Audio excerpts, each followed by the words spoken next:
adolescentes del 2013. Para quienes no me conocen, mi nombre es Virginia Murillo, yo soy la presidenta ejecutiva de Defensa de Niños y Niñas Internacional. En nombre de DNI le damos la más cordial bienvenida y queremos agradecerle a la Defensoría de los Habitantes por prestarnos su casa, este espacio tan grande, tan cómodo para poder realizar este conversatorio. Antes de introducir a Jaime y agradecer su presencia, quisiera comentarles que los conversatorios se realizan desde el 2005. Más o menos realizamos unos 3-4 conversatorios al año, y lo que hemos tratado es de vincular la discusión y las problemáticas de la situación de los derechos de los niños, niñas y adolescentes con el contexto país, con el contexto de desarrollo, con el contexto político, económico y social, porque hablar de los derechos de los niños es hablar de derechos humanos, y hablar de derechos humanos es hablar de asuntos políticos, asuntos sociales, económicos.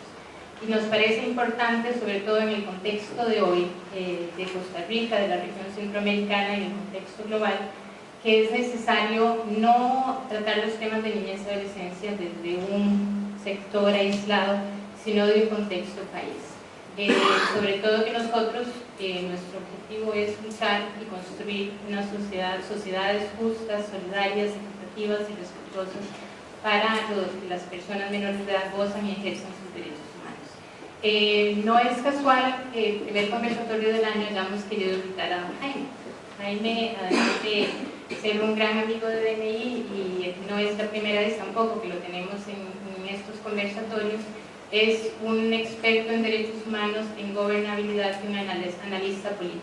Y en el contexto electoral que estamos hoy en día en Costa Rica, y en contexto de los cuestionamientos de la gobernabilidad, nos parecía idóneo y muy oportuno los aportes y el análisis que Jaime nos pudiera dar, sobre todo que creo que todos tenemos grandes interrogantes sobre qué es lo que va a pasar con el país y qué pasa con la prioridad de los derechos de los niños, niñas y adolescentes en el contexto en que estamos, y qué va a pasar en la próxima agenda electoral con los partidos políticos. Costa Rica y la región de Centroamérica cuenta con grandes inequidades, grandes desigualdades de oportunidades, donde los niños, niñas y adolescentes son los más afectados. Nos parecía importante hacer un cruce, intentar hacer un esfuerzo de tocar esos elementos de desigualdad, de equidad, de niños, niñas y adolescentes y el contexto electoral, y plantearnos algunas interrogantes, y que Jaime pudiera, pues muy titánicamente, y con su amplia experiencia y conocimiento, pues ayudarnos a reflexionar cómo garantizar derechos humanos en el contexto tan frágil y tan inestable de hoy. Quisiera entonces en ese sentido darle la más cordial bienvenida a Jaime Ordóñez, agradecerle en nombre de DNI su presencia, y de seguro vamos a aprovechar muchísimo el espacio, y habrán de seguro muchas preguntas y interrogantes que queramos hacer. Quisiera también darle la palabra a Laura, agradecerles el espacio, y con la Defensoría de DNI somos como hermanos de nacimiento, y sobre todo porque fuimos la primera organización que tuvo un reconocimiento cultural de la Defensoría y que crecimos juntos en varios programas, en varias opciones, y en realidad tenemos una gran complementariedad y similitud de las acciones que hacemos en el país. Muy buenos días, es un honor participar en el primer conversatorio que realiza DNI. Nosotros, como Defensoría de los Habitantes, por supuesto que dijimos sí desde el principio. Nos une nuestra lucha por los derechos humanos de la niñez y la adolescencia desde el inicio, hace 20 años, y por supuesto que sean todos bienvenidos, bienvenidas. Parte del interés es en este sentido dar una discusión, un análisis, una crítica acerca de la realidad nacional que en este momento tenemos, la que enfrentamos. El año pasado el Estado de la Nación nos decía que 1 de cada 3 niños es pobre. Entonces queremos pues analizar toda esta realidad nacional. Y tal vez le doy el micrófono a doña Ofelia, que quiere hacer un saludo, por supuesto, para todos los presentes. ¿verdad? Y un aviso en el parqueo. Tenemos un... Sí, es que tenemos un... El carro 39, 79, 70. 39. 79, 70 es la placa. No es de aquí, creo que es un Yaris atrás. No, nadie aquí. Bueno, así como rápidamente, muy buenos días a todas y a todos. Muchísimas gracias por estar con nosotros, don Jaime. Es un placer y un honor que venga un poco a ayudarnos en un tema tan importante como es la niñez y la adolescencia, sobre todo con sus conocimientos y con bueno, todo lo que ustedes nos pueden aportar el día de hoy, y por supuesto que con también los conocimientos de todos ustedes. Me imagino que habrá un intercambio interesante donde todos aprenderemos. Bueno, este es un tema, niñez y adolescencia, que para la Defensoría de los Habitantes es un bastión importante, no solamente aquí en la defensa de los derechos de niños, niñas y adolescentes, sino como un pilar importante de la sociedad costarricense. Tenemos que preocuparnos porque esos muchachos crezcan y se desarrollen en un ambiente apropiado, que les demos todo lo necesario para que sean ciudadanos, habitantes el día de mañana, que aporten a la sociedad. Y bueno, estoy segura de que el día de hoy va a ser muy provechoso para poder lograr un intercambio de ideas importantes sobre este tema tan vital para nosotros y por supuesto para ustedes y la sociedad costarricense. Muchísimas gracias por el aporte que nos hacen, y muchísimas gracias, Laurita, por este par de minutos. Yo tengo que correr a otra cosa, me disculpo de antemano, pero les dejo a todos un cariño y que aprovechen el rato de intercambio. Muchas gracias. Gracias. Sí, gracias. Bueno, sin más, agradecemos a doña Ofelia la bienvenida y le pasamos la palabra a don Jaime. No, el placer es mío, Vicky, Laura, me alegra mucho poder estar acá. Básicamente un día para compartir notas con ustedes, aparte de un auditorio en que encuentro gente muy querida y amiga de muchísimos años que ha venido trabajando en materia de derechos humanos durante tantas décadas en América Latina, como mi querido amigo Elías Carranza y varios, todos ustedes. Yo lo que, vamos a ver, lo que voy a hacer es un poquito comparar notas de lo que hemos venido investigando yo, aparte de mi cargo académico en la Universidad de Costa Rica como director de la Cátedra de Teoría del Estado. Dirijo hace casi una década un organismo, una ONG centroamericana que se llama Instituto Centroamericano de Gobernabilidad. Antes de eso, por cerca de 10 años, fui uno de los directores del programa del Instituto Interamericano de Derechos Humanos, y en alguna medida lo que puedo hacer es comparar notas de todo el proceso de evolución de esta discusión en los últimos 20 años y cómo vemos el país en este momento. En materia de derechos humanos de la infancia y la adolescencia, como, yo diría como un, vamos a ver, como parte de un escenario más global de lo que son las tendencias de derechos humanos para la población. Mi percepción es, y repito, lo que voy aquí es expresar algunas reflexiones para comparar notas con ustedes ahora en el intercambio. Mi impresión es que a estas alturas del debate en materia de derechos humanos y en materia de gobernabilidad, en América Latina tendríamos que discutir, digamos, aquel renglón de los derechos humanos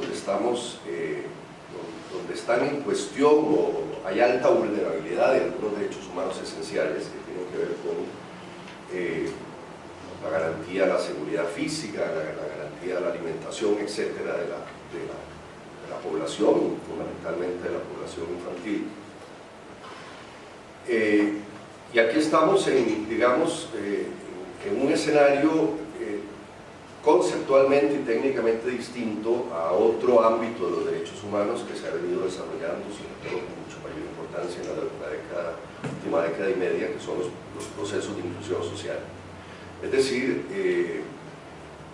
y esto tiene que ver con los problemas del umbral de ciudadanía, o sea, ¿qué tenemos que hacer para que seres humanos sean ciudadanos? Y esto estamos hablando de niveles distintos de la discusión. En primer lugar, cuando hablo de los derechos humanos esenciales, de los sectores altamente vulnerables en América Latina. En América Latina, en Costa Rica, 3,3 de cada niño son pobres. En América Latina, cerca de 5,2 de cada niño son pobres, o sea, más de la mitad de los niños son pobres en América Latina. Estamos refiriéndonos a, digamos, a los derechos humanos esenciales, que algunos son de orden civil, otros son de orden económico, fundamentalmente el resguardo de la seguridad física, el resguardo de la vida, la garantía de una ingesta proteínica o una ingesta calórica adecuada, es decir, el poder que este ser humano viva. En esto, América Latina, hay buenas noticias y hay malas noticias. Las buenas noticias es que los comportamientos, los índices de pobreza en América Latina ha evolucionado favorablemente en la mayoría de los países. Es decir, América Latina es uno de los casos exitosos en el planeta en la última década, a diferencia de otras regiones del mundo. Es decir, el coeficiente Gini y en general que mide otra cosa, no mide pobreza, sino mide inequidad, ha mejorado en varios de los países de América Latina. Ahora hago un breve recuento. Y el umbral de pobreza ha disminuido en varios países de América Latina. Los casos más exitosos de todos, sin duda, es el Brasil. Las reformas de orden tributario y las reformas de inversión social que Brasil hace a partir del gobierno de Fernando Henrique Cardoso y el gobierno de Lula generan, sacan 40 millones de la pobreza, y buena parte de esto impacta a la población infantil, desde luego. Detrás de este proceso está la historia que no se quiere repetir mucho en América Latina. Bueno, hay una gran reforma tributaria en Brasil. Pero primero Cardoso, y a Cardoso hay que darle muchísimo crédito en este proceso, es capaz junto con Lula de pasar la tasa de recaudación tributaria, la tasa de presión tributaria de un 15% del Producto Interno Bruto, similar a la que Costa Rica tiene hoy día, a un 35%. Es decir, Brasil se vuelve un país de primer mundo en su tasa recaudatoria de impuestos. Se acerca a los estándares de la OCDE, que andan en el orden 37, 42, 44%. Y esto permite que efectivamente dos modelos, y aquí con esto yo creo que habría que tomar en nota de esto que voy a decir ahora en el caso del Brasil, porque nos va a servir para ilustrar mucho de lo que quiero hablar de otros países de América Latina y finalmente en Costa Rica. Dos grandes medidas de política económica generan éxitos en el caso brasileño. Por un lado, inversión social focalizada, la transferencia condicionada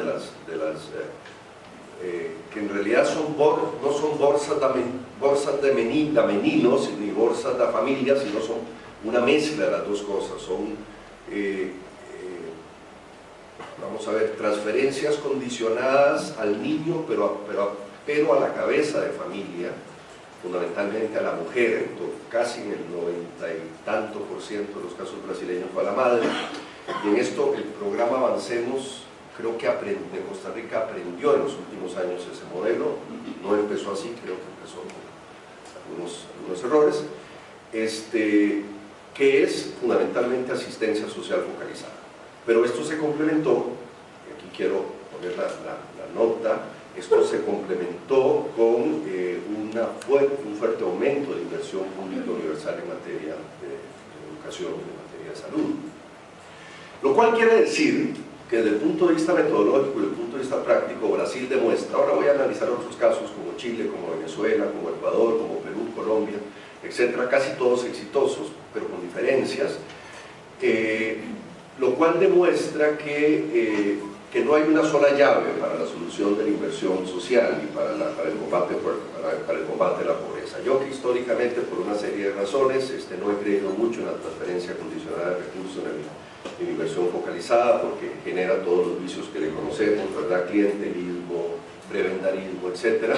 Sin embargo, en el caso del Brasil, un buen programa muy masivo de asistencia social focalizada, complementado con los programas universales, bueno, un programa tan masivo que se vuelve casi un programa cuasi universal del brasileño, ¿verdad? Demuestra su eficacia, lo cual un poco querría decir que hay varios caminos, que para llegar al cielo se necesita una escalera grande y una chiquita, o sea, la grande, la inversión social universal, la chiquita, las transferencias condicionadas. Digo esto porque acuérdense que he arrancado estas reflexiones diciendo que estamos ante dos escenarios de vulneración de derechos humanos, de violación de derechos humanos, un escenario de vulneración de los derechos humanos esenciales, garantizar la vida del niño y garantizar su ingesta proteínica básica, garantizar algunos derechos humanos esenciales, y la segunda esfera de derechos tiene que ver con su inclusión social, con su competitividad, efectivamente, que tenga acceso al conocimiento, acceso futuro al trabajo, inserción social, que logremos meterlo dentro del umbral de ciudadanía. Bueno, que esto es como el leitmotiv, ¿verdad? Como el eje de toda la discusión que quiero plantear con ustedes. En el caso del Brasil, ya he arrancado con este ejemplo, parecería que estamos ante algunas conclusiones preliminares de las buenas prácticas en América Latina, de lo que hemos hecho bien durante la última década y media, 2 décadas. Es decir, que por un lado hay que satisfacer efectivamente las emergencias resultantes de los grandes estados de carencia de pobreza por medio de transferencia condicionada de recursos, muy inteligentemente diseñadas, y hay que pensar cuidadosamente cuáles son estas mejores prácticas específicas en la transferencia condicionada de recursos para garantizar que esos recursos efectivamente lleguen a sus beneficiarios finales y no queden atrapados en la maraña burocrática, en la maraña del clientelismo, en la maraña de los servicios y favores políticos, por un lado, y por otro lado, atender lo que son las medidas universales en materia de inversión. En el caso del Brasil, es un país más complejo para medirlo, ustedes lo saben muy bien, porque existe un régimen de inversión federal del gobierno brasileño y existe un régimen de inversión estadual, no únicamente en salud pública, no únicamente en educación pública, pero en salud pública y en otra serie de áreas. No podemos replicar exactamente el caso brasileño de otros. Bueno, el caso de Argentina es igual, que es un país federal, pero el caso de los pequeños países centroamericanos, que somos estados unitarios constitucionalmente y nuestra inversión pública universal es nacional, pues no hay provincial, las provincias literalmente no existen desde el punto de vista administrativo, ya eliminamos las gobernaturas hace más de una década. Sin embargo, estableciendo esas diferencias hay algunas enseñanzas que ahí podemos sacar. Quiero, Vicky, Laura, colegas, vamos a ver, ahondar un poquito o desagregar un poquito algunas de esas enseñanzas.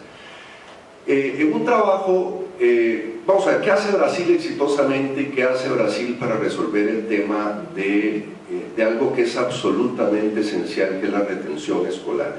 Si a mí alguien a estas alturas del partido me diría cuál es el factor clave en una sociedad, salvo, digamos, la solución de problemas esenciales de protección de derechos humanos básicos, vamos a ver, la garantía física del niño que está en la calle desamparado, que bueno, hubo violaciones importantes de derechos humanos en América Latina, ustedes lo saben, en Guatemala, en Colombia en su día, en una serie de otros países donde había que ir a recoger a los niños de la calle. Pero si a mí alguien me dice hoy día cuál es, escoja una política pública que logre solucionar las dos formas de vulnerabilidad, o sea, la violación a los derechos esenciales, esta primera esfera que hemos hablado, y la segunda esfera que estamos hablando, yo diría sin duda el factor de la retención escolar. Entre mayor retención escolar logremos en nuestra sociedad, mayor efectiva será la tutela en general de todo el universo de derechos humanos de protección de la infancia. Entre menor habrá mayor vulnerabilidad. ¿Qué logra Brasil en el proceso? Ahora vamos a entrar a hablar del caso de Costa Rica, del otro lado de América Latina el caso de Costa Rica, porque el caso de Costa Rica, los educadores tienen muchos años en esto, el caso de mi querido amigo Denis, que ha pasado décadas conversando sobre estos temas, lo han reflexionado mucho. El Brasil logra en un espacio de 15 años subir su tasa de escolaridad. Vean qué impresionante este cambio, ¿verdad? logra subir de un 35% a un 46%. Y en estos momentos se acerca el 50%. La tasa de escolaridad real, porque aquí existe podemos trampear con las estadísticas. La tasa de escolaridad real es de los niños del niño que nosotros ingresamos a primer grado de la escuela primaria, el adolescente que estamos graduando del 5º año del colegio secundario. Brasil tenía 35, 38% y lo logra 46, logra subir casi 10, un poquito más de 10 puntos como resultado de esos 15 años espectaculares de aumento de la tasa tributaria, de aumento de inversión social, del proceso de las bolsas de menino, que en realidad son bolsas de familia, o sea, etc. Y esto supone que la expectativa real, porque eso ya llevamos 15 años en el proceso, ustedes saben que los hitos generacionales los podemos medir cada 15, 20 años, ¿verdad? Es la modalidad. Podemos esperar que estamos ya graduando una generación de brasileños en los próximos años, ya en este año 2013, 2014, 2015, de la escuela secundaria, que sustancialmente va a ser mucho más competitiva que la anterior generación de brasileños. Más competitiva en los términos de inclusión social, es decir, de cruzar el umbral de ciudadanía. Ahora vamos a hablar un poquito del umbral de ciudadanía, que es un tema que me apasiona. En algún momento me tocó trabajar hace ya varios años, casi década y media, 2 décadas, con el Instituto Interamericano de Derechos Humanos y la CEPAL, cuando se estaba tratando de discutir este concepto. Y competitivo desde el punto de vista económico. Es decir, a estos 2 niveles tenemos que llevar la competitividad. Muy bien. Brasil hizo eso. Hablemos un poquito del resto de América Latina y al final voy a acercarme a Costa Rica, que hagamos un vistazo cuidadoso de lo que estamos haciendo como país.